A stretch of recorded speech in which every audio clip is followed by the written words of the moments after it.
नमस्कार, राजू पडवळ आपल्याला बातम्या देत आहे. पब्लिक व्हॉइस न्यूज चॅनलमध्ये आपले स्वागत. द्वारकामाई गर्ल्स हॉस्टेलची आगळी वेगळी सेवा आता बघूया.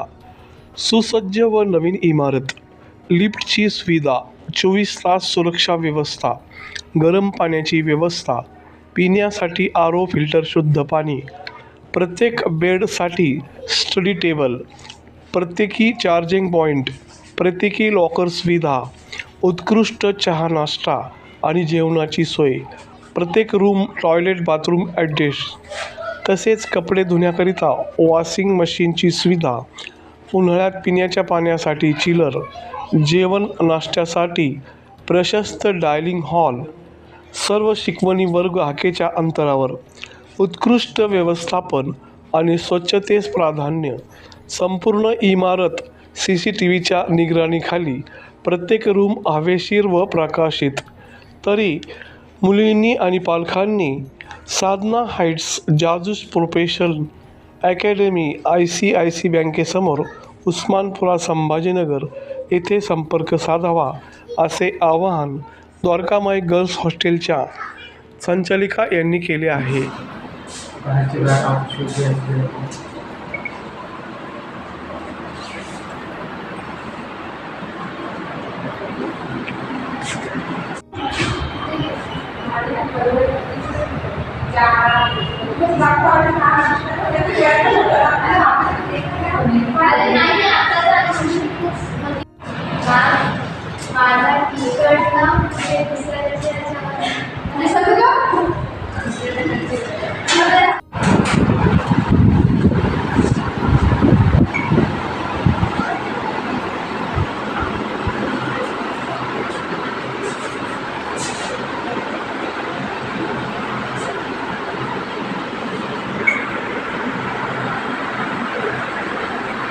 तुम्ही रॉयल द्वारकामाई गर्ल्स हॉस्पिटल सुरू केलं, काय सांगाल त्याला? नमस्कार, मी द्वारकामाई गर्ल्स हॉस्टेलची संचालिका.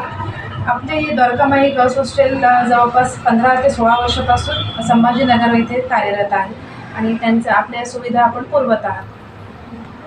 काय काय सुविधा आणि कधीपासून आणि का तुम्ही 2-3 वेगवेगळ्या प्रकारचे हॉस्टेल चालवत आहे, काय त्याच्यात आणि याच्यात काय फरक? मी गेल्या 16 वर्षापासून हॉस्टेल चालवते मुलींच्या बाबतीत. सुरुवातीला जेव्हा हॉस्टेल सुरू केलं तेव्हा एक बेसिक नीड जी मुलींची होती की राहणे, त्यांना एक सुविधा पुरवणे, सिक्युरिटी देणे, जेवण, ही व्यवस्था आपण सुरू केली होती. ती सर्वसामान्यांना परवडेल असं होतं. नंतर न्यू द्वारकामाईची स्थापना आम्ही केली. त्याच्यामध्ये थोडं बेसिक नीड्सपेक्षा थोडं व्यवस्थित सुविधा आणखी वाढवल्या.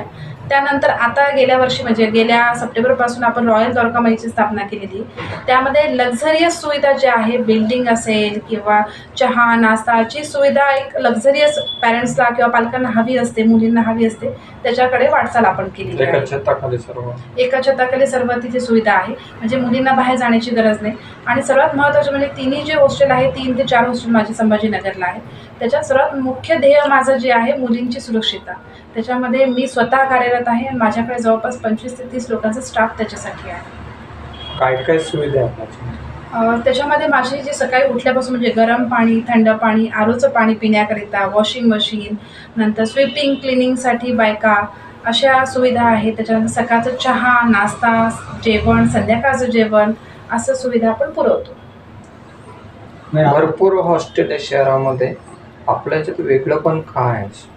सर, हॉस्टेल बरेच किंवा व्यवसाय हा झालेला आहे, पण मी जेव्हा सुरू केलं होतं तेव्हा अगदी हातावर किंवा बोटावर मोजण्या एवढे हॉस्टेल या परिसरामध्ये होते. आणि सर्वात महत्त्वाचा वेगळा पॉईंट जर सांगायचा झाला की एक व्यावहारिकता किंवा व्यवसाय या दृष्टीने त्याच्याकडे पाहिला जातो. पण मी जे करते, मला जे माहिती आहे की मी एक झोकून जे आहे प्रत्येक मुलीकडे तिची सुरक्षितता, तिचे काही प्रॉब्लेम्स असेल, ह्याच्याकडे आम्ही जास्तीत आमचा भर किंवा कल असतो. आणि मी जे जेवण देते, गेल्या 24 वर्षापासून आपलं रसोईघर आहे, त्याच्यासुद्धा 3 ब्रांचेस आहे आपल्या छत्रपती संभाजीनगरमधून. तर तिथून फूड यांचं इथे येतं. त्यात 3 भाज्या असतात, त्यांना वरण भात चपाती असते, ठेचा लोणचं असते.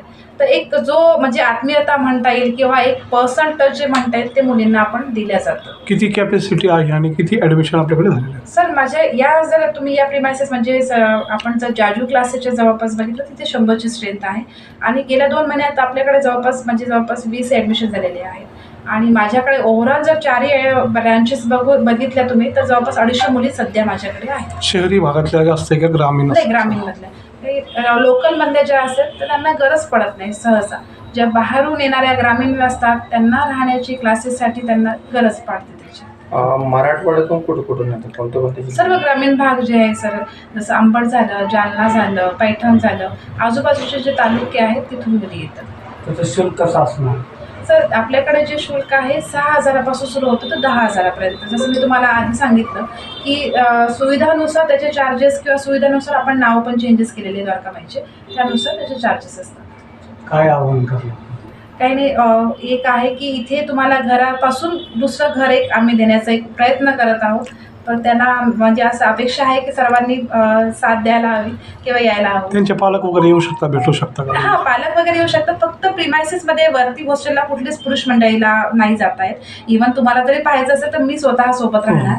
तर ते एक आहे की तेवढी सिक्युरिटी आपण पाहतो. आणि आई वगैरे असेल, कोणी महिला वर्ग असेल ते रूममध्ये वगैरे मुलींच्या जाऊ शकतात. सुरक्षेच्या दृष्टीनं कसं आहे सर सुरक्षित दृष्टीने मी तर 100% हमी देते की रात्री जरी मुलींना यायचं काम पडेल म्हणजे प्रत्येक ईच अँड एव्हरी मुलीकडे माझा नंबर असतो, माझ्या स्टाफचा नंबर असतो. काही जरी अडचण आली रस्त्यात असू द्यात किंवा क्लासमध्ये असू द्यात, आम्ही विदिन 5 ते 7 मिनिटात त्यांच्याकडे पोहोचण्याचा प्रयत्न करतो. आणि असे अनुभवसुद्धा मुलींना आलेले आहेत. कॉन्टॅक्ट आणि पत्ता? माझा जो पत्ता आहे सर 4 ब्रांचेस आहे आपल्या. एक जे आता तुम्ही बघताय ते साधना हाईट्स म्हणजे बंधन बँकेच्या समोर न्यू उस्मानपुरामध्ये आहे, जाजू क्लासच्या तिथे. नंतर एक पन्नालाल नगरला आहे न्यू द्वारकामाई म्हणून. आणि एक तिसरा आहे श्रेयनगरला पवन गॅस गोडाऊनच्या बाजूला. चौथं जे आहे RCC क्लासेसच्या बाजूला भानुदास नगर इथे आहे. जर कोणाला ॲडमिशन घ्यायचं असेल तर काय सिस्टीम आहे, कसं? ॲडमिशन घ्यायचं असेल तर माझे कॉन्टॅक्ट नंबर जो आहे 9673334444 याच्यावर संपर्क साधायचा. मी संपूर्ण माहिती स्वतः देईल. रजिस्ट्रेशन कसं, ऑनलाईन ऑफलाईन कसं? नाही, मी ऑनलाईन पण घेते, ऑफलाईन पण. कसं होतं की जेव्हा पर्सन टू पर्सन व्यक्तिगत भेटल्यानंतर एक कॉन्फिडन्स पालकांचा होतो. हे पालकांच्या मनात किंतु परंतु कधी होतं की जेव्हा त्यांना मुलगी ठेवायची, सुरक्षितता आहे का नाही, प्रिमायसेस कसं आहे, कुठल्या एरियामध्ये हॉस्टेल चालत आहे, ह्या सर्व गोष्टी एक त्यांनी बघितल्यानंतर त्यांचा कॉन्फिडन्स म्हणजे बूस्ट होतो. त्यामुळे त्यांना असं आम्ही म्हणतो की येऊन पर्सन भेटलं तर खूप छान. ओके, धन्यवाद.